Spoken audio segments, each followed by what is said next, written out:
Le livre du Lévitique ou livre des Lévites n'est pas un best-seller, il faut bien le dire. Et pourtant, si l'on fait l'effort de le lire, il se révèle étonnamment réconfortant.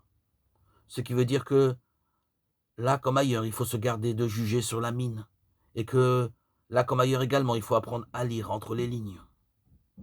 Nous serions tentés d'y voir une collection de réglementations tatillonnes, une nomenclature de tout ce qu'il faut.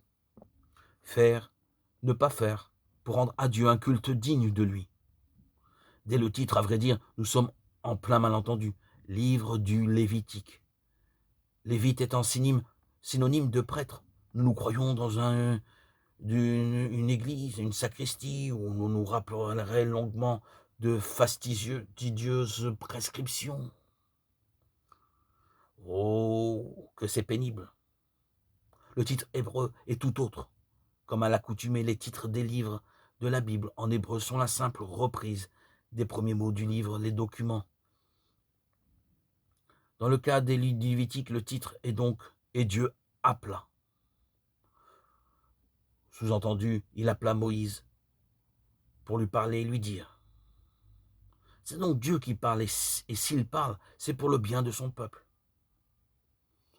Très impressionné par la grandeur de Dieu et le privilège inouï que représentait l'élection d'Israël, les croyants éprouvaient la crainte de mal y répondre.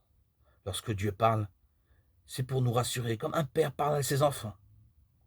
Surmontons donc notre aversion première, nous irons d'étonnement en étonnement.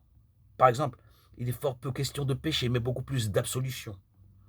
Quant au mot expiation, il ne signifie pas ce que nous croyons. C'est toujours Dieu qui est le sujet du verbe expier. Et c'est un verbe qui veut dire couvrir.